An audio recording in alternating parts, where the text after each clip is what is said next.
10 zakone të çuditshme të dasmave shqiptare. A praktikohen akoma sot? Padyshim, traditat në trojet shqiptare ndryshojnë nga zona në zonë, por këto që do t'ju tregoj tani janë zakonet kryesore që pothuajse përdoren kudo në Shqipëri.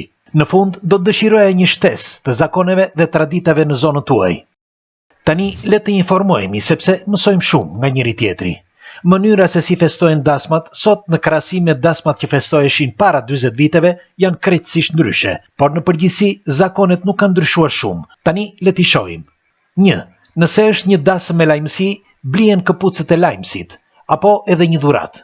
Kjo a bëhet ende sot? Po në zonën tuaj, si njihen të rinjt që duan të martohen, me lajmësi apo e gjejnë vetë? 2. Kur lajmësi krijon lidhjen, djali bën parjen me vajzën dhe në një moment i lën vetëm që të flasin për pak minuta. A ndodh ende sot? 3. Nëse bien dakord për martesë, shkëmbehet paja. A bëhet paj sot? Nëse po, çfarë çohet si paj? 4. Kur vendoset dita e dasmës, familja e dhëndrit bën një javë ahenk me saze. A vazhdohet ende sot kjo traditë në zonën tuaj? Nëse po, sa ditë ahenk bën dhëndri dhe sa nusja? 5. Kur vajza është bërë nuse, ajo nusëron 3 ditë dhe 3 net, të paktën kështu ishte deri dikur, po sot a nusëron dhe sa? 6. Në trojet shqiptare, dhëndri shkon dhe merr nusen, kundrejt disa vendeve të tjera, që takohen në një vend okult, ose në një restorant. Dikur shkonin me kamion, mbushur me dasmor, po sot, si veprohet në zonën tuaj?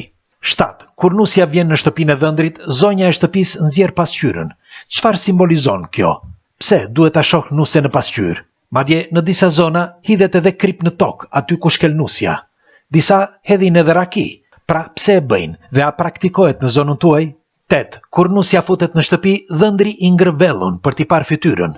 Në disa zona vellon e ngre nëna e dhëndrit ose baba i dhëndrit. A ndodh ende sot në zonën tuaj?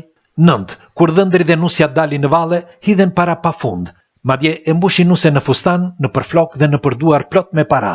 Kjo tradit, a vazhdon të bëhet ende sot? Do t'ju lutesha, kush nuk e ka bërë ende, bëjini like faqes dhe videos dhe lini komentin tuaj. Ju faleminderit për mbështetjen. 10.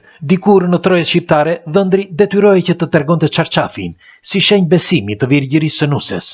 Sot, a ka vende që e vazhdojnë këtë traditë? Padyshim, për zakonet e trojeve shqiptare ka shumë për të thënë, sepse çdo krahin ka traditat e veta.